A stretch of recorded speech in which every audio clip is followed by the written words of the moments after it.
Amen, praise the Lord. Muli po palakpakan po natin ang ating Panginoon sa araw na ito. Good morning, good afternoon, good evening po sa bawat isa. Pwede po ba at least 2 tao o 3? Batiin naman natin na nakaka-bless na good morning. Praise the Lord. Magandang araw po sa bawat isa. Naniniwala po ako na naihanda na ng Panginoon ang ating mga puso ngayong araw na ito para maging magandang sisidlan ng kanyang salita. At yung salitang ito ng ating Panginoon, naniniwala ako, ito na yung answered prayer mo ngayong araw na ito dahil naniniwala po ko ito'y magbibigay ng buhay, ito'y magbibigay ng direksyon, magbibigay ng pag-asa, magko-correct, magre-rebuke, mag-encourage, magtitrain sa atin. Napaka-importante po nitong word na ito na ating mapapakinggan ngayong araw na ito. So tayo po ngayon ay nasa second installment ng ating series ng ating bagong series, unang series sa taon na ito, sa unang buwan ng taon na ito. First things first. Sinabi po natin na tiyak na may bunga kapag inuna ang una.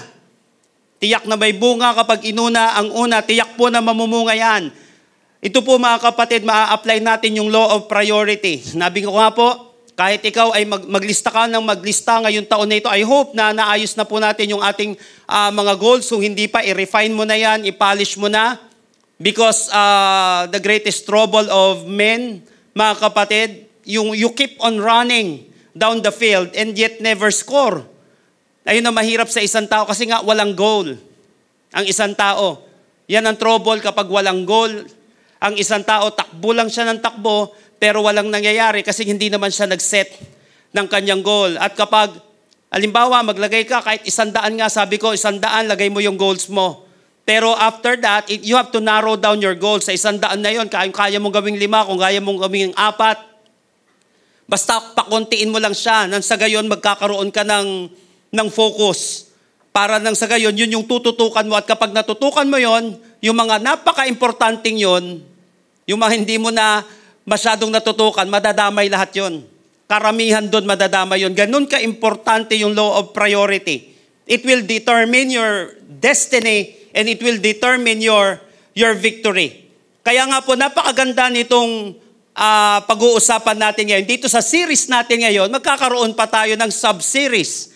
Ngayon, kasi may part 1 ngayong araw na ito at may part 2 dito sa pag-uusapan natin ngayon. May kinalaman po ito mga kapatid sa pagiging kampiyon. Kaya lang hindi basta sa pagiging kampiyon ito. Someone said that to be a champion, you must act like one.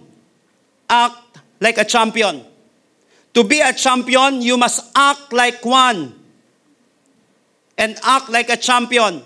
Sa buhay na ito, dapat mga kapatid, napaka-importante kung ano ang ginagawa nating pag-act, kung ano ang ginagawa nating aksyon sa buhay natin, sino ang ginagaya natin, paano mo pinoportray ang sarili mo. Isang talunan, kasi minsan nakikita natin, sino ba ang ginagaya natin, yung mga talunan o yung mga nananalo. Napaka-importante po nun sa ating buhay. Ano ba yung pinoportray mo sa buhay mo? Ano ba yung laging lumalabas sa bibig natin? Saan ka ba laging pumupunta? Saan mo inuubos yung buhay mo? Yung oras mo, yun ang mangyayari sa'yo. To be a champion, you must act like one. Huwag kang mag-aakto ng isang talunan. Hindi ko sinasabi na ang isang kampiyon ay hindi umiiyak. Umiiyak nga yan, nasasaktan yan eh. Kaya lang, paano ba ang isang kampiyon? Ito po yung pag-uusapan natin. Yung napakahalagang parte ng pagiging kampiyon, ano po yun? Yung kanyang preparasyon. Dahil ang kampiyon, mga kapatid, ay may preparasyon. Now, how to prepare like a champion? Paano ba tayo maghahanda na parang isang kampiyon? Paano ba naghahanda ang mga kampiyon? Alam niyo po, sabi ko nga, yung laban na yan, yung 12 rounds na yan, tip of the iceberg lang yan ng preparation. Ilang oras lang yan, ilang minuto lang yan compared mo sa 6 months o sa 1 year na preparation sa isang laban.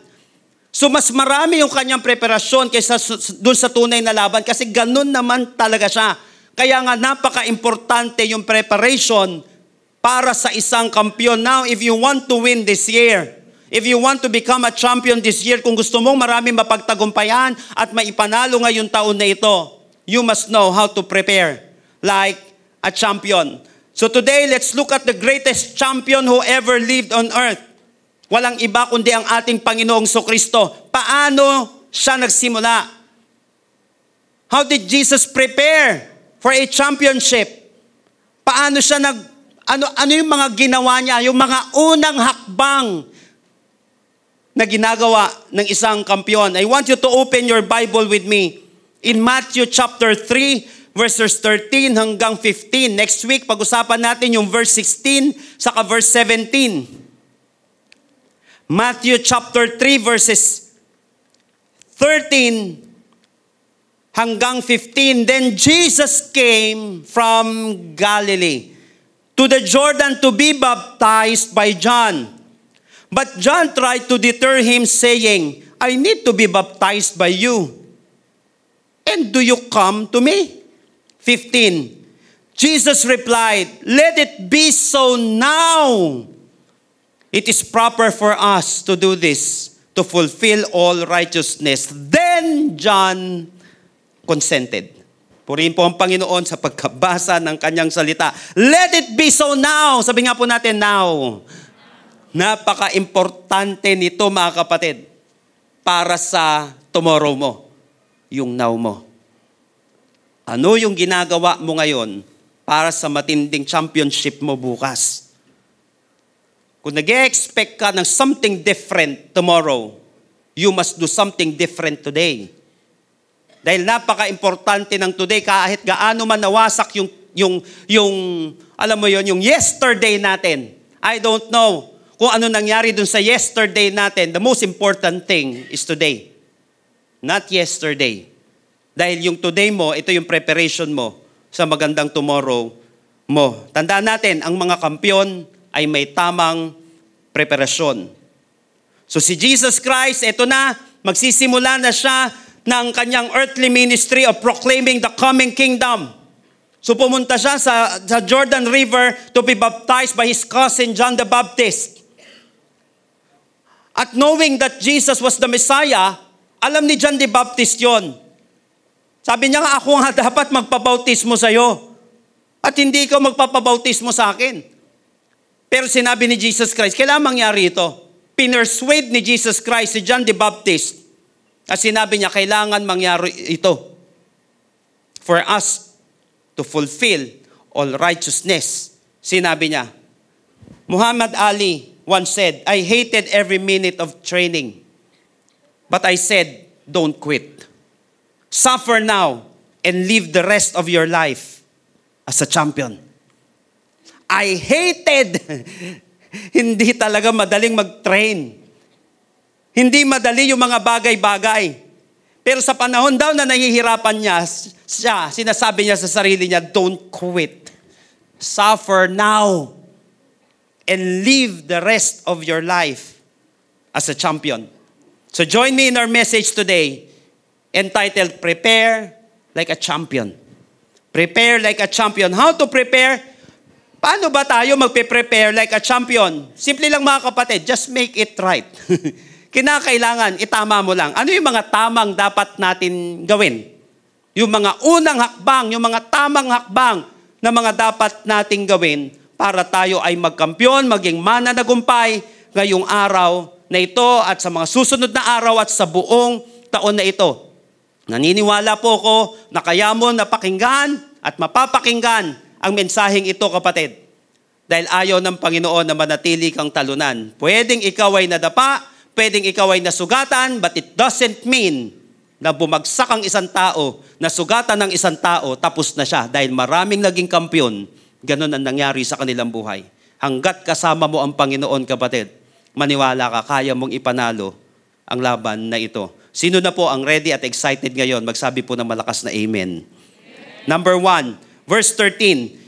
Then Jesus came from Galilee to the Jordan to be baptized by John. But John tried to deter him, saying, I need to be baptized by you, and do you come to me? How to prepare like a champion? Number 1 is right connection. Sabihin nga po natin, connection. Yan, so napaka-importante nitong connection na ito. In fact, right connection. So John the Baptist has a big role for the success of Jesus' ministry. In fact, dito mga kapatid, in-apply ni Jesus yung law of right connection. Kung ano yung connection mo mga kapatid, malaki ang kinalaman nito kung ikaw ay gagana o hindi gagana. Kaya minsan kapag hindi gumagana ang isang tao, pwedeng sira siya. O pwedeng hindi naman sira. Nagpipray naman ako. Ito naman yung ginagawa ko. Teka lang, baka may wrong connection ka. Right connection. Alam niyo po mga kapatid, sa business or personal success, napaka-importante ng paggawa ng pagne-network na tinatawag. Because if you are not networking today, you will not work tomorrow. Wala kang trabaho bukas kapag hindi ka marunong mag-network ngayon. Pag hindi ka marunong kumonect sa mga tao. Kahit saan larangan, napaka-importante ng connection. Napaka-importante sino yung kakausapin mo, kanino mo kukuhain ito. In fact, mga kapatid, sino bibili sa'yo? Sino mang papatronize nung iyong produkto? So napaka-importante ng connection. In fact, bago ka magsimula, importante agad, sino ang connection mo? Right connection. So kapag nakakita ka ng right connection, huwag mong tatantanan. Huwag mong palalagpasin. Alagaan mong maigi, huwag mong babaliwalain. Kasi napaka-importante nito. Ang mga unang-unang payo, halimbawa, galing tayo sa pagkabagsak o kaya gusto mong magsimula, ang unang-unang payo ng halos lahat, find a mentor. Kumausap ka ng mga tamang tao kasi may mga mali. So hahanapin mo agad yun. Now, ang tanong, ano ba ang ibig sabihin nito? Paano ba maghahanap ng right connection? Okay, may mga dapat kang gawin. First, it is personal. Sabi dito sa verse 13, Jesus came. Pwede niya namang iutos to. Pwede ka naman magutos. Kaya lang, hindi maganda yung connection eh. Kapag puro na lang utos, ikaw yung may kailangan sa kanya eh. Nakuha po natin ito mga kapatid. So napaka-importante nito. In fact, sa kanila dati, kapag ikaw ay natapos na sa isang level sa Jewish rabbinic na educational system nila dati, maghahanap ka ng rabbi mo. Kaya lang yung rabbi na yon, depende kung tatanggapin ka o hindi. Kaya nga pagdating sa discipleship, gusto mo, saka gusto ka. Pero dapat personalin mo ito. Biruin mo, si Jesus Christ na to. Kinakailangan personal. Nung ako po ay nagsisimula sa ministry, in fact, ang unang ministring pinasukan ko po sa music. So, gitara po yung inuna ko. Ang problema niyan, pambihira yan. Kala ko nga maling connection. Ang pinahawak sa akin, map eh. Hindi gitara, tapos plato, pinaghugas ba naman ako? Sumama agad ang loob ko. Doon pa lang na-test na agad yung emotion ko eh. Kasi ang ginagawa, sinabi sa akin, ang ginagawa natin dito hindi superstar, kundi servant. Para na sa gayon, kapag ikaw ay nasa, alam mo yun, nasa spotlight na, malinaw sa iyo, nagsisilbi ka. At naglilingkod ka.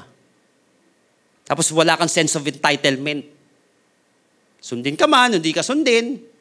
Mapatawa ko man, o mapaiyak ka, susunod ka. Nakuha natin mga kapatid. And after that, yun na, hindi naman puro ganun, hindi naman puro spirituality. Pagdating mga kapatid sa paglilingkod kay Lord, importante ang spirituality number 1, pero importante ang skill. So kapag wala kang gift sa pagkanta at pagtugtog, tantanan mo na. Baka mapaaga ang balik ni Lord. O kaya baka may masapian sa atin dito. Kinakailangan, maghanap ka ng tama. At kapag nahanap mo yung tamang kalalagyan mo, hasain mo yung sarili mo doon. Pumunta ako sa mga tao na dapat kong puntahan. Kahit na alam kong di ako kakausapin, kinausap ko. Nagpa-train ako sa mga tao na dapat kong puntahan na alam ko mas mapapaikli yung learning curve ko. Na mas magiging above average ako sa mga pangkaraniwan na tumutugtog. So napaka-importante mga kapatid, pe-personalin mo. Minsan nga sasabihin, ano ginagawa mo dito? Wala po, paturo lang sandali, kahit 5 minutes lang. Ano po ba mga points ninyo? Alam mo yun kapatid? Kapag ikaw ay gustong bumangon, kapag ikaw ay gustong maging kampiyon, kahit na meron tayong si Manny Pacquiao at that time, hinanap niya si Freddie Roach dun sa Wildcard Gym. Hinanap niya talaga yun. Napansin mo kapatid, hahanapin mo. It is personal. Ang right connection, dapat pe-personalin mo yon. Hindi pwedeng tutulala, hindi pwedeng tutunganga. Personal. Second, mga kapatid, it is sacrificial. Una, tandaan natin that right connection is worth pursuing. Right connection is worth pursuing. Marami pong namamayagpag ngayon pagdating sa pagnenegosyo o saan mang field nila, kung mapapanood nyo kahit sa social media, naghanap muna ng tao yun. Na kung saan, alam niya, makokorek siya, marirebuke siya, ma-encourage siya. Ibig sabihin, mamimentoran siya. Hindi lang ma-feed yung ego niya. Sasabihin, tama ginagawa mo, at sasabihin kapag mali na. At binigyan niya yung buhay doon, binigyan niya ng lisensya yon para itama siya, para encourage siya. Napaka-importante ng ganong koneksyon. Nakuha po natin, mga kapatid, connection. Worth pursuing yon. Second, it is sacrificial. Tignan niyo po yung verse 13. Jesus came from Galilee to the Jordan to be baptized by John. From Galilee to the Jordan. Biruin mo, mga kapatid. Alam niyo po ba, the distance between Galilee to Jordan is 65 kilometers by road. From Galilee to Jordan, biruin mo, wala pa bang kotse dati. Madalas nilalakad yan. Madalas sumasakay lang sa asno. At that time, wala naman silang kabayo. Nang hiram pa nga, nung triumphal entry si Jesus Christ ng asno, hindi pa talaga yung mga pangarerang kabayo. So, hindi ganun kadali. Sakripisyo siya. Minsan, gagastos ka ng malaki. Minsan, gagastos ka na napakalaki para lang dun sa connection na yon. I remember, I had a friend. Isang tawag natin dun ngayon ay well coach. Pambansang well coach. Si Chinkitan. Sabi niya gano'n, nagkikwento siya. Unang-unang attend niya dito kay Sig Siglar. Ang mahal nun. I think, nasa 20K na yata dati pag-attend nun. Kaya lang, number 1 motivator in America. Gagastusan mo yung magtitipid ka para lang matuto ka. Lahat, ang dami niya napulot doon, hindi niyo panghihinayangan yon. Sasakripisyo ka lang talaga. Gusto mong umayos, mag-i-invest ka. Lilibre mo ng magkakapi-kapi kayo. Yung pala, magtatanong ka na magtatanong. O gusto mo lang makita, paano siya mag-pray, paano yung pamumuhay niya, paano yung mga line of thoughts niya, ng taong ito. Tapos pangalawa, pumunta siya dun sa ninong niya, kay Francis Kong. Ginawa ko, tagabuhat lang muna ng bag. Tagabuhat kung saan man, sama lang daw siya. Tapos yun na. The rest is history. Sacrifice. Sabi nga po natin, sacrifice.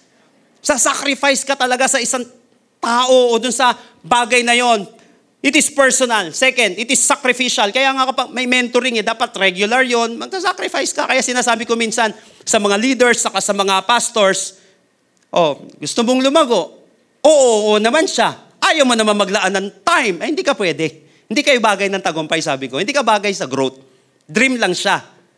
Pero hindi lahat ng dream. Pag ang dream mo, hindi mo sinamahan ng action. Nightmare ang tawag doon. Bangungot lang ang lalalabasan natin dyan. Kasi hindi ka naman nagsasakripisyo sa ginagawa mo Kapag may pangarap ka, dapat sasabayan mo yon ng sakripisyo. Sacrifice. Ang layo nito, 65 kilometers. Si Jesus Christ na to, nagsakripisyo pa. Tayo pa kaya? Sacrifice. So katulad, maybe some of you, nabalitaan ko dito, may mga taga Cavite pa sa atin dito. Pataas nga ng kamay, mga taga Cavite dito. Ang dami. Di ba? Ang dami natin dito, mga members ng taga Cavite. Yung iba, taga Bulacan pa. Umaaten pa dito. Ang dami lalo taga Bulacan. Bulacan, di lalo taga Rizal. Kasi dyan lang naman yun. Pero malayo pa rin yung iba't ibang, kung lalo na malayong parte ng Rizal, may mga taga Pangasinan pa, umaatin sa atin dito. Ano ba yan? May taga Ilocos pa nga Norte yun, pare. Hindi Ilocos Sur Street. Saka Ilocos Norte Street, Ilocos Norte. Para lang maka-attend. May taga Japan pa nga, matindong nakaraan 6 months na nating member, gusto niya daw makasama tayo physical. Hindi ako bibiro, kasama namin kumain last week. Napansin mo yung mga kapatid. Tapos kapag life retreat daw dun sa Japan, shout out, kapatid. pag life retreat doon, yung unang life retreat niya, ang ginawa niya, ma-absent talaga siya. Talaga daw, iyak siya ng iyak doon, ang tindi ng transformation na online yan. Ngayon, naka-enroll na siya sa ano natin. Nakabayad na pala sa Amazing Bible College natin. Napansin mo yung mga kapatid? Personal. And then sacrificial. Pangatlo mga kapatid, paano malalaman kapag right connection ito? Number 3 is beneficial. Verse 13, Jesus came from Galilee to the Jordan to be baptized by John. Kasi kinakailangan ito eh. Kasi dito mangyayari yung maraming mga proof na si Jesus Christ yung Messiah. Kasi next week pag-uusapan natin yan, di ba? Yung kinausap siya ng Father, may Holy Spirit na nag-descend sa kanya, prophecy yun, kailangan mangyari yun. Tapos sa Jewish rabbinic na culture, na educational system, para maging rabbi ka, kinakailangan mangyari ito. Something na parang ordination ito ng ating Panginoong Kristo. Anointing. So para napansin mo, hindi ka naman basta-basta tatanggapin ng rabbi na walang proof. Hindi naman halata. Abogado ako hindi halata. Doktor ako hindi rin halata eh. So kinakailangan halata siya saka may mag-o-authenticate nun. Biruin mo in-authenticate. Next week pag-usapan natin yun. Benefit sa kanya to para nang sa gayon pag-atake niya sa ministry, makakatulong ito sa kanya. Kaya napaka-importante ng right connection. Dapat mga kapatid, of course may benefit ito sa'yo. Beneficial siya. Kung wala rin lang benefit, itong mga taong kasama ko, ibig sabihin mga kapatid, may consequence to. Because your relationship can make or break you. Pwedeng napakatino natin, pero mali yung mga nakasama mo, tapos kapalaran. Ang gawin mo, humanap ng iba na lang. So napaka-importante niyan. Kasi nagiging tayo yung mga tao na kung saan madalas nating nakakasama. So hindi ko sinabi na hindi tayo aabot ng mga tao. Pero at this moment, hindi ka umaabot ng mga simpleng tao. Nagbibuild ka ng connection na tama. So you have to narrow down yung mga tao na kung saan nakakapag-influence sa buhay natin ng matindi. Kasi kapag malakas ka na, kaya mo na, di ikaw naman yung umimpluwensya sa iba. Sabihin nga po natin, right connection. Ngayon taon na ito, napin mo yun. Hanap ka na magme-mentor sa'yo. Maghanap ka kapag magsisimula ka ng business o kaya gusto mong mag-grow spiritually. Maghanap ka nun, kapatid. Hanap ka na magko-coach sa'yo. By the way, sabihin ko na rin, magtatayo po tayo baka this year ng life coaching na academy dito sa church natin. At alam mo, basta babalita ko na lang po sa inyo. At natapos ko na yung ilang mga curriculum natin doon sa life coaching. Natapos ko. Ibig sabihin, natapos ko na po muna, tapos tinapos ko na rin yung curriculum natin dito. Napaka-importante po nun, mga kapatid. Ang mga kampyon ay may tamang connection. Remember that your next success is connected to right people. Yung susunod na tagumpay mo ay nakakonekta yan sa mga tamang tao. So how to prepare like a champion? Number 1 is right connection. It is personal, it is sacrificial, and it is beneficial. Maniwala po kayo mga kapatid, uulitin ko. Kahit nagaano kaganda ang isang appliances, pag hindi siya nakakonect, display lang yun. Hindi siya gagana. So napaka-importante ng right connection. Saan ka ba nakakonect? Kanino ka kumokonect? Kanino? Number 2. Kasi pwedeng sabihin, by the way, pwedeng sabihin ng mga tao, kay Lord lang ako, given na yon, yun naman talaga dapat ang una. Si Jesus Christ na eh. Lumapit pa siya kay John the Baptist eh. Kasi nga, alam niya, may malaking benefit ito para sa kanya. O napansin nyo, una nga, nireject si Jesus Christ eh. Wag. Kaya nga hindi porket nire-reject ka, hindi na agad. Push mo. Push mo yan. Ikaw naman, minsan nadi-discourage ka lang, bilis mong umayaw eh. Push mo. Sabi mo sa katabi mo, push mo te. O, push mo bro. Push!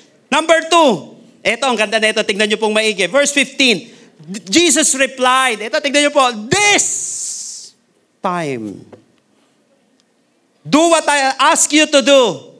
We must do everything correctly as God wants it. So John did what Jesus asked him to do. Number 2, how to prepare like a champion. Number 2 is right timing.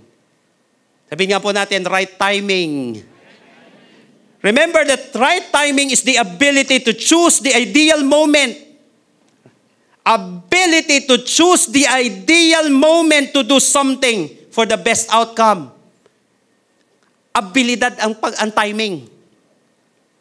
Ang mga kampiyon, kapatid, pwede ba dito magaling sa timing? Hindi bira ng bira. Hindi ka makakapagpatumba ng kalaban kapag hindi ka marunong sa timing. Napaka-importante ng right timing. Sa totoo lang po, pwedeng magpabautismo si Jesus dati. Dati pa pwede na siya magpabautismo. 30 years old si Jesus Christ ng panahon na to. Pwede niya nang gawin yun ng 20 years old siya. Pwede nga nung 15 years old eh. Pwede nang magpabautismo si Jesus dati, pero di pa kasi timing. Gayun din naman sa tagpong ito, pwede ring ipagpaliban ni Jesus yung baptism niya, kasi pinigilan siya dyan di baptize eh. Pwede niya rin ipagpaliban. Ba't di niya ginawa ito? Kasi nga, timing na. So napaka-importante ng timing. Pag na-timingan mo yan, maniwala ka kapatid. Pasok sa banga. Marami kang mapapatumba ng mga kalaban. Marami kang mahihit na goal kapag maniwala ka kapatid. Pag mahusay ka sa timing. So napansin niyo po mga kapatid yung masalimuot na epekto kapag hindi pa timing? Timingan mo. For example, sa romantic relationship. Hindi man sinabing wag timingan mo lang. Kuha mo kapatid, timingan mo. Pero pag timing na, timingan mo din talaga. Wag naman, hindi nagpe-pray pa ako. Prayer and fasting ako, kapatid. Tagal na natin nagpe-prayer and fasting. Ba sabi ni Lord? Timingan mo kapatid. Napaka-importante ng timing na yon. Alam mo nga, sabi ko nga, sometimes your heart needs more time to accept what your mind already knows. Ulitin ko, sometimes your heart needs more time to accept what your mind already knows. Parang ganito, alam mong mahal mo siya, pero hindi pa time. Hindi. Tama. Alam mong mahal mo siya, pero mahal din ang tuition.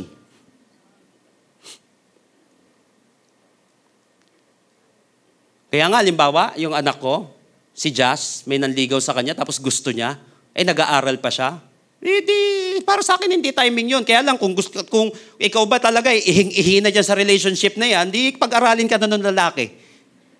Tapos siya na rin magbili sa'yo ng lahat ng bagay. Kasi pinag-aaral ko siya, nakikialam ka eh. Para gumanda yung buhay niyong dalawa, kung kayo man. Ikaw na lahat bibili sa kanya, ikaw na rin magbigay ng tuition niya, tumira na rin siya sa inyo. Timingan lang natin. Timingan lang natin. Nakuha po natin yung mga kapatid, timingan mo lang para na sa gayon, pag timing naman na, di wala namang problema. Ay, ano po bang edad? Hindi ako magsasabi ng ganyang edad. Edad, alam mo sa sarili nyo, relationship, atin ka nun. Sa February, atin po kayo nun. Napaka-importante nun, kapatid. Maniwala ka. Ang ganda ng mga topics natin doon. Paunahan lang talaga ito. Kasi limited yung slot natin. Kung sumobra man, di part 2 na lang tayo. Okay, kung sumobra man, part 2 tayo. Kasi minsan, sabi ko, di naman, timingan mo lang. Sometimes your heart needs more time to accept what your mind already knows. Alam ko, mahal ko siya. Pero parang hindi pa siya kasya sa puso ko. Yan. Kasi may iba pang nakalagay dito. Ibig sabihin may iba pang priority. Baka kasi ma-number 10 ko lang siya sa priority ko. May tsapwera ko lang siya. So pareho lang kami magsasakitan. Alam niyo po yun? Sabi nga po natin, timing. Tandaan natin that the right thing at the wrong time is the wrong thing. The right thing at the wrong time is the wrong thing. Sa timing, importante ang time. Tandaan po natin ito. Sa timing, importante ang time. Ano yon? Now, or next, or never. Now na ba? Pag now na, go! Kapag tumpik-tumpik, daming arte. Pag never, o kaya next na, ibig sabihin, timingan mo lang muna. O kaya never talaga. Kaya po, napaka-importante nito pagdating sa time. Someone said that the time is not always now for everything. Yan. Parang sinabi ko to noong nakaraan kay JC. The time is not always now for everything. Hindi lahat ng gugustuhin mo ngayon ay dapat ngayon mo gawin. The time is not always now for everything. Ito maganda ngayon. Ito alam ko, hinihintay nyo to eh. Paano mo i-discern kung right time na? Kaya nga si David, nung sineset up niya yung kingdom, hindi lang yung magagaling na, alam mo yun, na warrior niya, na kayang magpatumba, na ang pumuksa ng 1,000 tao, isang tao lang, sa isang tao kaya magpatumba ng 500 na tao. Siyempre, kailangan mo nun. Na mga greatest warrior na yon. Pero kinuha niya rin yung sons of Korah. They know the times. They know the time, sabing ganun. Kung kailan dapat gagawin ito. Napaka-importante sa kingdom, napaka-importante sa business, napaka-importante sa buhay. Dapat ma-discern mo. Kailan ka dapat go, kailan mag-stop, kailan ka mag-wait. How to discern the right time? Ito maganda. Para nang sa gayon, kasi minsan pwede tayong mag-procrastinate, ibig sabihin sobrang aga, o kaya naman procrastinate, too late na yung action na gagawin natin. So hindi ko sinabing mabi-perfect natin ito, pero may pamantayan lang tayong pag-uusapan ngayon kung paano mo ma-discern yung right time. Maybe may pinagpipray ka ngayon, I don't know kung ano yon. Kasi mahirap naman, magpapayo. Sabi ko nga, wag ka masyadong ikinig sa mga filosofiya, puro TikTok kasi napapanood minsan ng iba. Okay lang kung may tama. Kaya lang mga kapatid, ang alam mo yung constitution natin, walang iba kundi salita ng Diyos. Kasi heaven and earth will pass away, but my word will never pass away, sabi ni Lord. So ito yung ultimate na mapa ng buhay natin, constitution ng buhay ng isang tao. So paano mo malalaman kapag right time na ito? Number 1, there must be an adoration. Tingnan nyo. For in this way we shall do all that God requires. Sinabi dito. Ibig sabihin, mabibigyan mo ng kapurihan ng Panginoon. Masusunod mo ang Panginoon. Sabi sa Tagalog verse 15. Pero sumagot si Jesus. Hayaan mong mangyari ito ngayon. Dahil ito ang nararapat natin gawin upang matupad ang kalooban ng Diyos. Kaya pumayag si Juan upang matupad ang kalooban ng Diyos.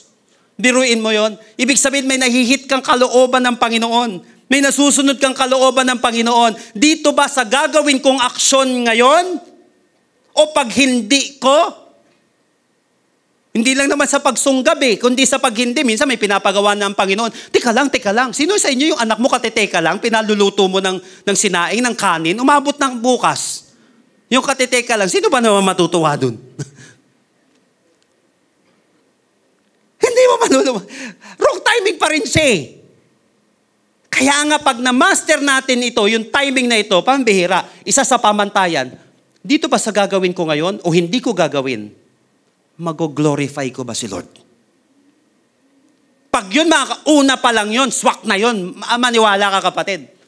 Ang laking bagay na yun, hindi ka na magda-doubt kasi alam mong ayaw man ng tao, pero alam mo si Lord mapapangiti mo eh. May sumimangot man ng iba, pero alam mo sa aksyon na ito, mapapangiti mo si Lord eh. Nakuha natin mga kapatid, pambihira, tandaan natin, kahit na mukhang konti lang ang sumasang-ayon sa iyo, pero kasama doon ng Panginoon, majority yon sa totoo lang, maniwala ka. Kasi iba kapag kasama mo si Lord sa desisyon mo. Iba yon kapag si Lord ang naluwalhati mo. Pangalawa, there must be an accomplishment. Tingnan niyo po mga kapatid, we shall do all that God requires. Dito ibig sabihin, may ma-accomplish ka. Will you accomplish something that God requires? Dito ba sa gagawin kong aksyon, may maa-accomplish ako o lalo lang akong mawawasak at matitenga habang buhay? Does my decision will glorify God? Or will I accomplish something out of this action. Pag wala, baka hindi timing. Kasi dapat may maa-accomplish. Total din naman, bumira ka rin lang naman, siguraduhin mo lang may tatamaan. May tatamaan na goal. At hindi lang basta mga kapatid kung saan-saan. Kasi minsan pwede mong tamaan ng isang bagay, hindi naman tutumbe. Kaya timingan mo kapatid. May maa-accomplish ka ba dyan? Ito naman. Pangatlo, there must be an agreement. So sabi dito, so John agreed. Kaya pumayag si Juan. May agreement. Ibig sabihin mga kapatid, parang ganito, di ba sa pagdating sa God's will, Romans chapter 12, verses 1 and 2. And you will be transformed by the renewing of your mind. Sinabi, doon pa lang sa verse 1 and 2, ano daw yun? May mga pamantayan para malaman natin yung kalooban ng Panginoon. It is good, pleasing, and perfect. Ibig sabihin, good, acceptable, and perfect. Ibig sabihin, katanggap-tanggap. Hindi nga katanggap-tanggap eh. Dapat acceptable siya. Dapat mga kapatid, may confirmation ito. Napansin nyo, bigyan ko kayo ng example. Napaka-importante po nito para marinig natin ang boses ng Panginoon. Yung timing niya, kung siya ba talaga yon. Noong si Samuel ay nagsisimula sa kanyang ministry, siya po ay nagpa-mentor. Nirefer din siya ng kanyang nanay na si Hannah kay Eli. At mamaya dyan, Samuel, may boses na gano'n. Tinatawag siya ng Panginoon. Pumunta ngayon si Samuel kay Eli. Tinatawag niyo po ba ako? Sabi niya, hindi. Bumalik ka doon. Matulog ka na ulit. Pagbalik niya sa higaan niya, meron na naman boses. Samuel. Kasi at that time, never pa niya narinig ang boses ng Panginoon. Samuel, sabi sa kanya. Balik na naman siya kay Eli. Tinatawag niyo po ba ako? Hindi kita tinatawag. Pero na-realize ni Eli, tinatawag siya ni Lord. Sabi niya gano'n, sige, bumalik ka ulit sa higa mo, pero pag may tumawag ulit sa'yo, ganito sasabihan mo sabi ni Eli sa kanya, speak Lord, your servant is listening. Mamaya dyan, na-discern niya na si Lord na yon. Anong lesson doon mga kapatid? Napaka-importante ng co-discerner. Agreement. Kapag may gagawin ka, wag puro ikaw lang.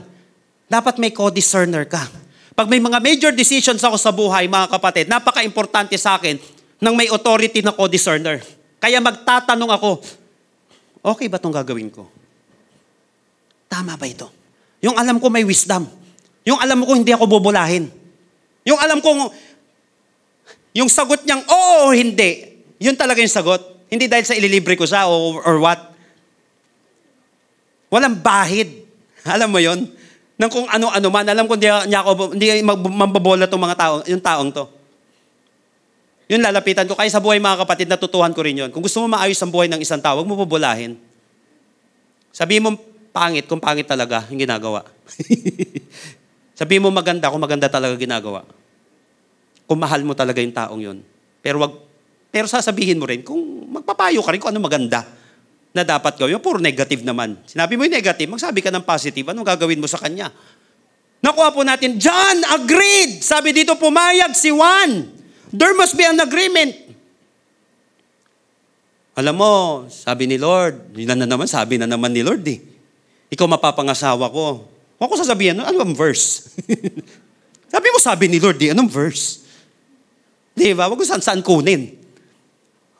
Okay? So dapat, pwede naman. Wala naman kung kinausap talaga ni Lord. Sige, kaya lang nag-a-agree ba yung tao?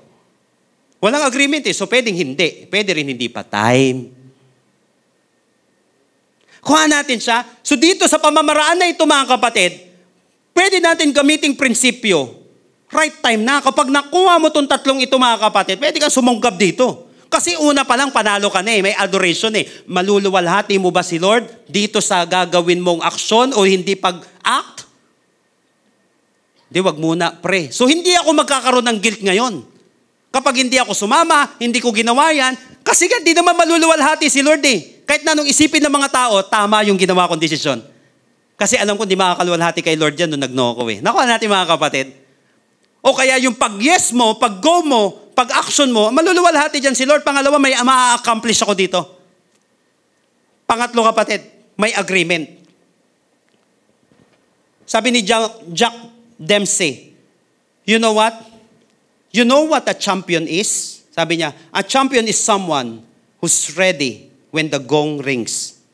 Not just before, not just after, but when it rings. Alam niya, kapag nag-ring na, timing to. At ito yung ring dito sa atin ngayon. Adoration, accomplishment, and agreement. Pag nag-gong na yun, pag nag-ring na yun, ay pampira, hindi pwedeng, time out, hindi pwedeng magtatatakbo ka doon. Hindi pwedeng, inom muna ako ng tubig, nag-ring na, sana kanina ka pa uminom ng tubig, yari ka ngayon doon. But Jesus, kaya sinabi dito sa Good News Translation, verse 15, but Jesus answered him, let it be so now. For in this way we shall do all that God requires. So John agreed. Let it be so now. Sabi nga po ulit natin, now. Timing na. For in this way we shall do all that God requires. So John agreed. Kapatid, ang mga kampyon ay magaling sa timing. Whether sa negosyo, whether sa buhay, o kung saan man, kapatid, ang mga kampyon ay magaling sa timing. Because timing is everything. Timing is everything. Remember that action is something, but timing is everything. Something ang aksyon. Kaya lang pwedeng yung aksyon na gagawin natin, hindi timing, wala rin babagsak eh. Wala rin mahihit eh. So napaka-importante ng timing. So how to prepare?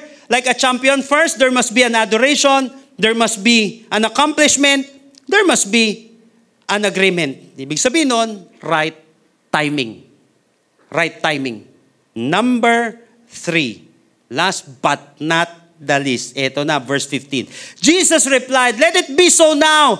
It is proper for us to do this. Ano sabi niya dito? To fulfill all righteousness. Then John consented. How to prepare like a champion? Number 3, right purpose. Sabi nga po natin, right purpose. So napaka-importante yung dahilan. Lagi ko nga sinasabi, kasi kapag alam mo ang dahilan, maiiwasan ang ayawan. Alam mo yung dahilan eh. Kung bakit mo ito ginaganda, yung next week na pag-uusapan natin, grabe. Yung katuloy na, kadugtong na ito. Right purpose. Tandaan natin, ang purpose ay nagbibigay ng direksyon. Di ligaw ang buhay ng tao may purpose. Kasi alam niya yung dahilan ng kanyang ginagawa. Ang purpose ay nagbibigay ng focus. Ibig sabihin, hindi magulo yung buhay ng tao may purpose. Kahit guluhin siya, hindi magulo yung buhay niya. Kasi nagbibigay siya ng purpose. Ang purpose naman nagbibigay ng focus sa buhay ng isang tao. Ito maganda ngayon. Paano malalaman kapag right purpose yan? Yung ginagawa natin. Okay? Kasi yung purpose napaka-importante nun eh. Kahit na anong gawin sa'yo ng mga tao, itutuloy mo yung ginagawa mo kasi malinaw sa'yo yung purpose. Di ba nung ikaw ay nagkaroon ng relasyon kay Lord? Nung ikaw ay nagkaroon ng personal na enkwentro sa Kanya, ikaw ay nagsisimba, ikaw ay sumasamba, di ba pinagtatawanan ka minsan ng ibang tao? Di ba may nagpe-persecute sa'yo? Eh ba't hindi ka umaayaw? Kasi malinaw sa'yo ang dahilan mo kung bakit mo ginagawa yan. Kaya kahit na sino pa ang pumigil sa'yo, kahit ano pa ang mangyari sa'yo, hindi ka magpapapigil kasi malinaw sa'yo ang dahilan mo. Sa pagsamba, ang dahilan mo sa pagpunta, sa pagsisimba, walang iba kundi ang ating Panginoong Sokristo. Sino ngayon na makakagiba sa'yo kung yun ang tunay na dahilan mo? Walang iba kung ang ating Panginoon. Come on, palakpakan natin ang ating Panginoon. Right purpose. Ngayon, paano malalaman kung right purpose ito? First, mga kapatid, it has a great cause. Dapat may great cause yan.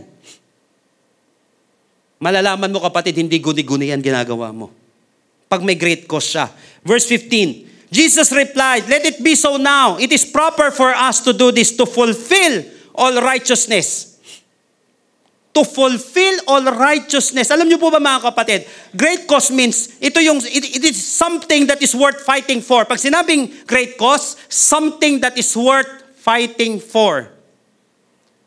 Napansin mo, ultimo si John. Pinipigilan siya, hindi pwede. Sabi ni John, ako nga dapat magpabautismo sa'yo, hindi. Kailangan natin gawin ito to fulfill all righteousness. It is worth fighting for. Now, there were at least 2 reasons for Jesus to say it was time to fulfill all righteousness. Kasi madali natin mabasa ito, di ba? Basta yun nakalagay dyan. Pero what does it mean? Ano bang ibig sabihin na to fulfill all righteousness? First, mga kapatid, the baptism confirmed Jesus as the Messiah. Kaya sinabi, to fulfill all righteousness, kasi yung baptism na yon, magko-confirm ka Jesus Christ na siya yung Messiah. Kasi sinabi, dun sa baptism mga kapatid, yung prophecy sa book of Isaiah, pre-prophesy na yung Spirit of God magde-descend sa kanya.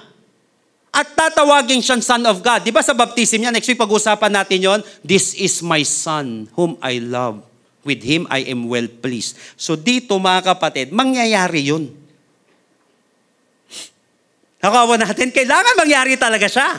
Second mga kapatid, to fulfill all righteousness, sa pamamagitan nito mga kapatid, mako-confirm din na si John ay forerunner ng Messiah.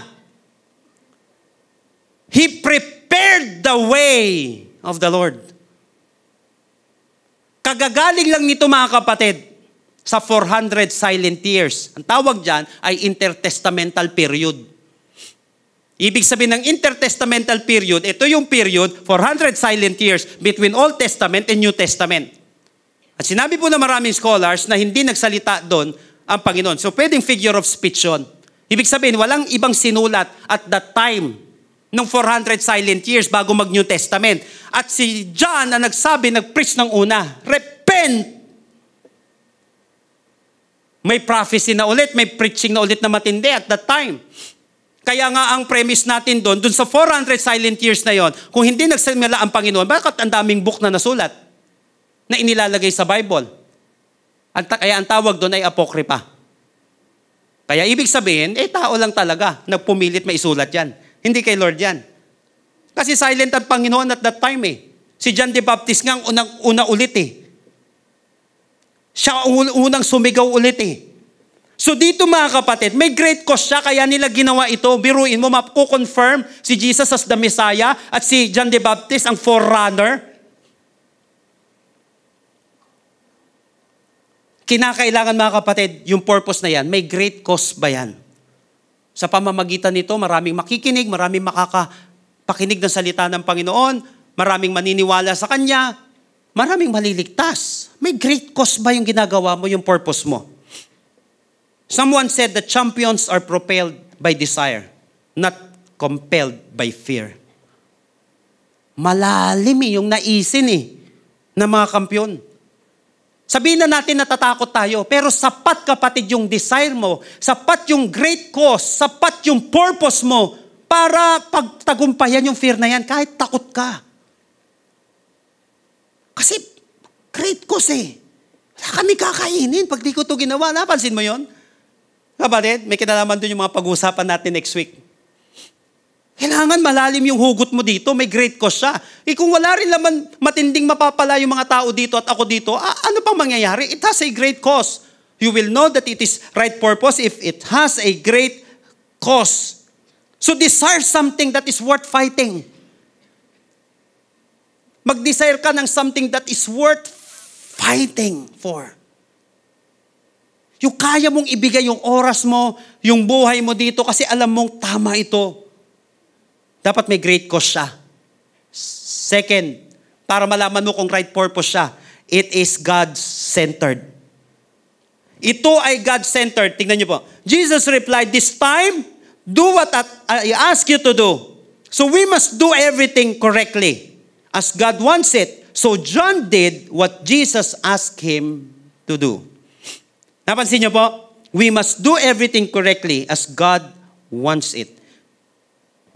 Malalaman mong true yung purpose na yan kapag si Jesus Christ ang sentro. Kasi kapatid, ang true north ng isang tamang purpose ay nakasentro sa ating Panginoong Kristo.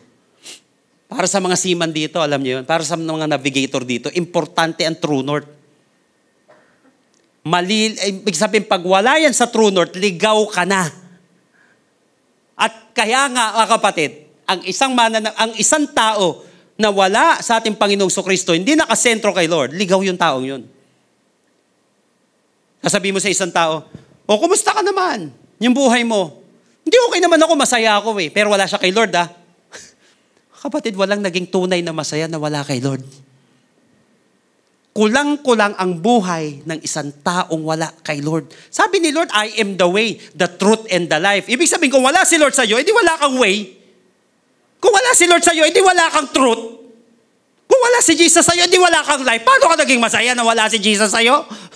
Kaya mga kapatid, kapag na kay Jesus ka, ikaw yung tunay na masaya. Ikaw yung taong may fulfillment sa buhay. Ikaw yung taong tunay na may direksyon sa buhay. Ikaw yung taong tunay na masagana sa buhay. Kasi nasa iyo yung way. Nasa iyo yung truth. Nasa iyo yung life. Iba yung taong nakasentro pa rin sa ating Panginoon. Muhammad Ali once said, champions aren't made in the gyms. Champions are made from something they have deep inside them. A desire, a dream, a vision. Right purpose. Champions aren't made in the gyms. Champions are made from something they have deep inside them. A desire, a dream, a vision. Nakapanood na po kayo mga kapatid ng mga pelikula. Napuruhan siya, tumba siya. Tapos ang tagal, mga 1 oras, tapos may alaala. Parang slam dunk no? Pambihiras. 10 araw na bago sumut Ang daming kwento Pero may gusto lang naman i-portray yun. Pero napansin mo yun, yung may ganun, yung tumumba na siya, tapos naalala niya yung anak niya, naalala niya yung buhay niya, naalala niya yung pangako niya, naalala niyo mga mahal niya sa buhay. Napansin mo mga kapatid? Tapos yun ang nagpabangon sa kanya para lumaban. Tapos nanalo. Grabe, no? Ang tagal. Champions aren't made in the gym. Champions are made from something. Kasi minsan, yung na-train mo, tama naman yun. Pero minsan kapag napuruhan ka, huhugot ka na sa dahilan mo Huhugot ka na doon sa purpose mo kapag medyo matindi yung dating sa'yo, tama sa'yo Huhugot ka na doon. Kung bakit? Doon ka mabubuhay, doon ka marirevive, doon ka magigising. Doon sa dream na yon, sa desire na yon, sa vision na yon. Kaya sinabi natin, when purpose is not known, abuse is inevitable. Kapag hindi natin alam ang purpose ng isang bagay, usually na-abuse natin. Kahit anong bagay na aabuso natin kasi hindi natin alam ang purpose. Ang mga kampiyon ay may mabigat na dahilan kung bakit sila lumalaban. Ulitin ko, ang mga kampiyon ay may mabigat na dahilan kung bakit sila lumalaban. Sa panahon na nasaktan sila, sa panahon na natumba sila, sino sa inyo nangyari sa'yo yan? Saktan ka, natumba ka. Pero nakapagbulay-bulay ka, hindi ako to Di ganito pagkalika sa akin ni Lord Yung tumutoma ka na lasing ka na. O kaya dyan naliligaw ka ng landas, parang wala nangyari sa buhay mo. Tapos biglang, when he came to his senses, parang prodigal son no? Sasabihin mo, hindi, ito yung pagkalika sa akin ni Lord Nung napansin mo, alam mo anong dahilan mo. Babalik ka ngayon. Aayos ka ngayon kasi alam mo yung purpose Sabi nga po ulit natin, purpose. Ang mga kampiyon ay may mabigat na dahilan kung bakit sila lumalaban. So how to prepare like a champion? Number one. Hindi muna yung laban. Tip of the iceberg lang yan. Yung ano talaga kapatid, yung nasa arena na. Nako, right connection. It must be personal, must be sacrificial, and beneficial. Second, right timing. Dapat may adoration, accomplishment, and agreement. Bibigyan mo ng kaluwalhatian si Lord. May maa-accomplish ka sa gagawin mo. And then may agreement. May umaayon sa'yo na mapagkakatiwalaan. Third, right purpose. Kailangan may great cause siya. Kasi kahit na mahal, kahit na mahirap, pag may great cause tapos God-centered ba, panalo na, pambihira. Yun ang purpose. Naniniwala ako, kapatid, dito sa part 1 pa lang natin, inihahanda ka na ng Panginoon. Hindi ko sinabing hindi ka mapupuruhan. Hindi ko sinabing hindi ka tatamaan. Hindi ko sinabing hindi ka mapapagod. Pero ang sinasabi ko, mapuruhan ka man, tamaan ka man, masugatan ka man, sa bandang huli, kay Lord pa rin ang huling halakhak. Dahil makakabangon ka, kapatid. At may mangyayari sa buhay mo. Kasi malinaw na paghandaan mo na ito. Come on, palakpakan po natin ang ating Panginoon. Praise the Lord. Tayo po lahat ay tumayo sa presensya ng ating Panginoon. Kapatid, ito maganda dito. Tingnan mo maigi. Ihanda ko sandali lang ito, kapatid. Tingnan mo maigi. Verses 13 hanggang 15. Pasadahan natin ng konti. Tingnan niyo po. Then Jesus went from Galilee to the Jordan River. He wanted John to baptize him. He wanted, gusto talaga ni Jesus. Timing eh. He wanted John to baptize him. Tignan niyo yung verse 14. But John tried to stop him. Sana kausapin ka ni Lord dito. But John tried to, gusto niya, but John tried to stop him. He said to Jesus, should I ask you? I should ask you. Sabi niya ganito, I should ask you to baptize me. You should not ask me to baptize you. 15. Jesus replied, this time, do what I ask you to do. We must do everything correctly as God wants it. So John did what Jesus asked him to do. 14, John tried to stop him. 13, gustong-gusto niya. Pero pagdating ng 14, pinahintusan ni John. Anong nangyari sa 15? This time, do what I ask you to do. Listen to this very carefully, brothers and sisters. Tulad ni Jesus, hindi lahat maiintindihan kaagad. Ang importante, naiintindihan mo ang ginagawa mo. Hindi lahat maiintindihan kaagad. Kahit gano'n ang pamilya namin, kahit may mga lasingan sa bahay, kahit paano na nakita ko may mga Bible sa bahay, nagpipray pa rin, pero nung nagdesisyon ako magpastor, isa sa mga unang pumigil ay pamilya ko. Yung mga concern sa akin.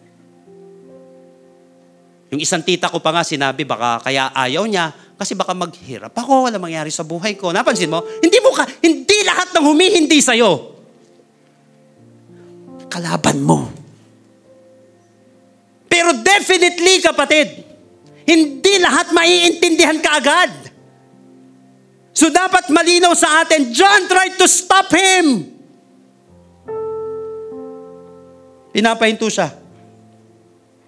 Hindi lahat maiintindihan ka sa gagawin mo, kapatid. Ang importante na iintindihan mo ang ginagawa mo at ang importante na kakaintindihan kayo ni Lord. Ito yung hugot ko dati. Sabi ko, Lord, tulungan mo po ako, Lord. Paala ka na, Lord. Ikaw na lang mag-vindicate sa akin. Ikaw na lang. Tapos yung mga nagsino sa akin dati, sabi, buti pala, no? Sumunod ka kay Lord. Buti pala ginawa mo ito. Mga kapatid, Norman Vincent Peale once said, isa sa mga paborito kong author nung bata ako sa pananampalataya, it takes struggle, a goal, and enthusiasm to make a champion. It takes struggle, a goal, and enthusiasm to make a champion. Maybe sinasabi mo, tatapos ko kaya itong laban na ito? Kayanin ko kaya? Kapatid, kahit tama ang ginagawa mo, hindi lahat o okay lang sa'yo lagi. Ang maganda rin, hindi porket nag-struggle ka, hindi porket nahihirapan ka, hindi ka na makakatapos. Hindi mo na mapagtatagumpayan yan. But it takes struggle, a goal and enthusiasm to make a champion. There was an American professional boxer na nag-compete siya from 1952 hanggang 1972. 1952 hanggang 1972. 2 beses, mga kapatid, nag-reign siya as the world heavyweight champion. 2 beses nag-reign siya as the world heavyweight champion between 1956 hanggang 1962. And at the age of 21, he became the youngest boxer in history to win the title. Youngest boxer in history na mawin yung title na yon. And was also the first heavyweight, listen to regain the title after losing it. Kasi nung siya yung pinakabata na naging heavyweight na champion, unang-una youngest boxer na naging heavyweight champion. Pagtapos nun, sandamakmak na tumba na naranasan niya. And after that, na-regain niya yung pagiging heavyweight champion. Sino ito? Floyd Patterson. Floyd Patterson once said, ngayon lang natin naintindihan yung mga heavyweight, di ba yung malalaki? Ito yun. Youngest. Sabi niya, I've been knocked down more than any heavyweight champion in history. Pampira. I've been knocked down more than any heavyweight champion in history. Remember this, brothers and sisters, winning is great. But if you are really going to do something in life, the secret is learning how to lose. I will repeat. Learning how to lose. Nung natalo ka, anong ginawa mo? After mo masaktan, anong ginawa mo? After mong malugi, alam mong ginawa mo. Anong ginawa mo? Ang kampiyon, mga kapatid, alam niya kung paano matalo. Nung napuruhan ka, anong ginawa mo after that? Because nobody goes undefeated all the time. If you can pick up after a crush defeat, you can go on winning again. You are going to be a champion someday. Kapag alam mo na after ng defeat na ito, pwede pa ako makabangon. Because if I'm not dead, I'm not done. And the best is still ahead. I don't know, kapatid, kung sino sa atin dito nakaranas ka ng napuruhan ka. Nakaranas ka ng maraming sugat. Hindi ibig sabihin na makailang beses kang bumagsak ay hindi ka na ulit magkakampyon, na hindi ka na makakabangon. I've been knocked down more than any heavyweight champion in history. Nakakahiya na, tikang champion, tapos mamaya dyan, gagapang-gapang ka. Dahil napuruhan ka, kapatid. Kamahiya. Ang importante ngayon makabangon ka. Dahil dapat alam mo kung paano matalo. Alam mo kung paano masugatan. Alam mo kung paano masaktan. Because you were born to win. Ipinanganak ka sa kingdom ni Lord para bumangon. I want you to close your eyes right now. Ikaw at ang ating Panginoon. I can sense in my spirit right now that somebody in this place, kinakausap ka ni Lord. Sugatan, napuruhan. Pero sinasabi sa'yo ni Lord, di pa tapos ang lahat. Dapat alam mo kung paano masugatan. Balik ka lagi sa purpose mo, kapatid. Balik ka lagi sa true north mo. Baka nalihis lang. Baka may nakalimutan lang. Baka naligaw lang ng bahagya. Baka nadapa lang. Pero pwede ka pang bumangon. Simula ka kay Lord, kapatid. Siya yung true north mo. Balik ka dun sa true north na yon. Balik ka sa tunay na buhay mo. Balik ka dun sa truth mo. Balik ka dun sa life mo. Balik ka dun sa way mo. Balik ka kay Jesus. If you are this person right now, maybe this is your first time. Kaya you want to dedicate your life to the Lord today. Sandali lang, kapatid, manalangin tayo. Kanina ka pa kinakausap ni Lord. I want you to pray this prayer with me right now, but make it your personal prayer. And I believe that after this, your life will never be the same again. Tell it to Jesus right now. Lord Jesus, come into my life. I surrender my heart to you. I admit that I'm a sinner, but I believe that you are my Savior. Starting today, be the Lord of my life. Save me. In Jesus' name. Amen. Kapatid, kung first time mo na ginawa ang panalangin na ito, maniwala ka. Mahal ka ni Lord. Tinanggap ka ng Panginoon. Kakabangon ka. Makakabangon ka. And for those of you right now, na feeling mo, naliligaw ka, o talagang alam mo, di lang feeling, ligaw talaga. O kaya yung pain, napakatindi pa sa'yo. Yung hilong-hilo pa sa buhay. Kakabangon ka, kapatid, maniwala ka. Lapit ka kay Lord. Usapin mo si Lord ngayong oras na ito. Balik mo yung puso mo sa Kanya. Kayo mo sentro, si Lord ng buhay mo. Pag nagdidesisyon ka, nagpipray ka, sa mga ginagawa mo, nananalangin ka, tumitibok ang puso mo, nagpipray ka muna, kinukonsulta mo si Lord, sumasamba ka sa Kanya. Father, in the name of Jesus, I lift up to you my brothers and sisters today. I pray, God, that you mend this broken heart. In the name of Jesus. Paghilumin mo po, Panginoon, ang sugat na ito na kanyang naranasan. I pray, God, that you heal this mind na matagal pinagluruan ng kaaway, binaboy na mundo. Pakalinisin mo po, Panginoon, ang puso at ang isip na ito.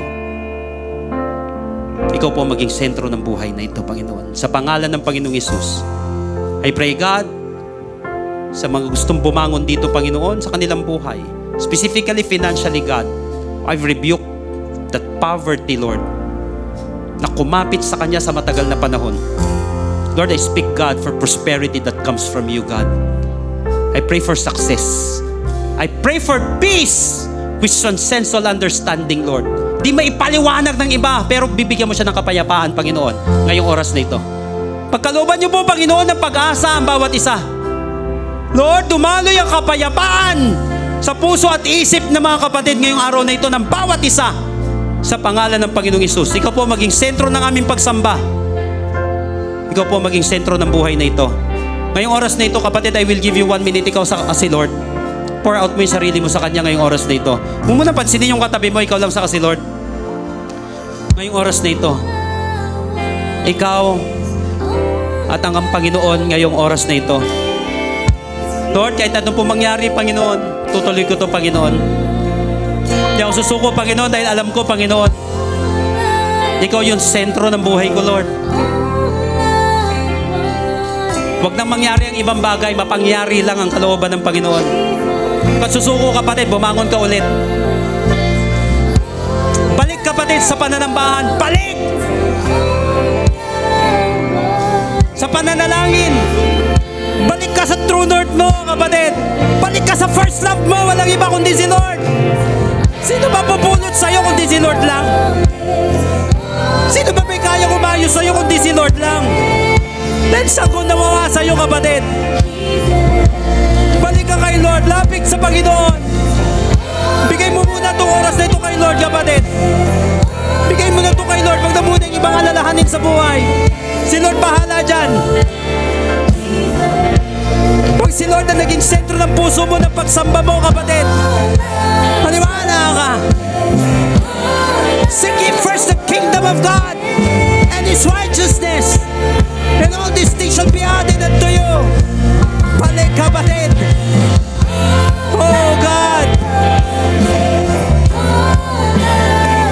Come on, declare it right now.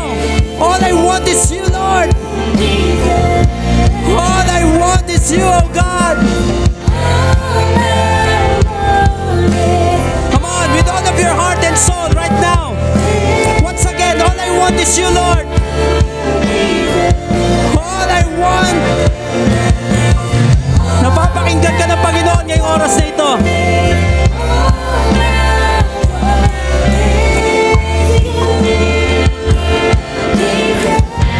Oh Lord.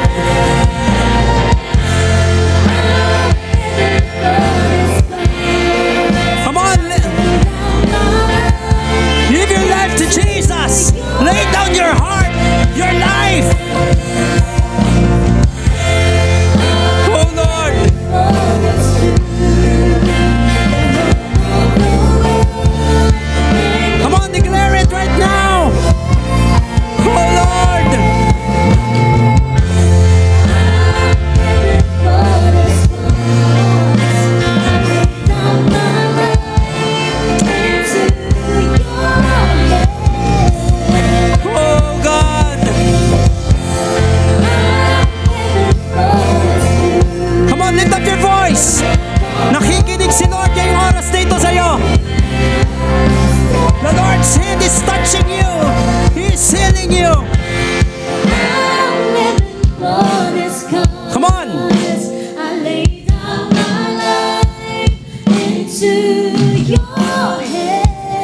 is listening right now. The Lord is touching someone right now.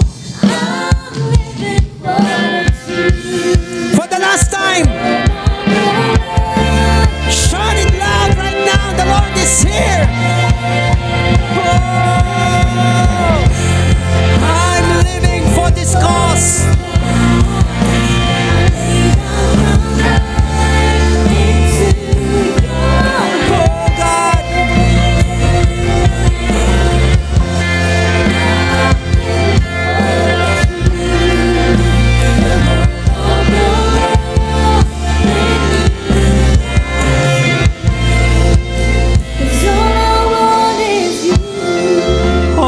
Is you, Lord. All I want is you, Jesus. All we want is you, Lord.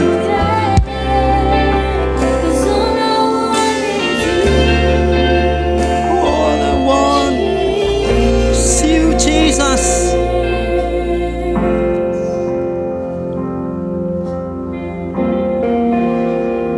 Wala po kami, Panginoon, na may ihahambing sa iyo. Tawarin mo po kami, Panginoon, na kung minsan ay pagpalit ka namin sa mga bagay, pwede pa lang yun na magwasak ng aming buhay. Sorry, Lord, hindi namin minsan nakita, Lord, na ikaw pala yung tunay na bubuo sa amin, Lord. Ikaw pala yung magbibigay ng direksyon sa amin. I pray, God, that you touch everyone's heart right now. Salamat po. Because I believe, Lord, that you are preparing us for greater things this year, Lord. Gawin mo pong matinding sisidlan ng pagpapala mo ang buhay na ito, Panginoon. Ano man na nangyari, gaano man kalalim ang kinalubugan, gaano man kahapdi ang sugat, ang importante, Panginoon, yung tamis ng iyong pagmamahal, Panginoon, sa buhay ng bawat isa sa amin. Nang dahil sa iyo, Lord, kami po'y makababangon. Nang dahil sa iyo, Panginoon, kami po'y makakapagpatuloy. Ikaw po ang dahilan ng lahat, Panginoon. Salamat po, Panginoon. Salamat po. Sa iyo po, Panginoon, na nagbibigay ng buhay. Sa iyo po, Panginoon, na naghihilom ng sugat. Sa iyo po, Panginoon, na kung saan nagbibigay ng direksyon at nagbibigay ng pagkakataon.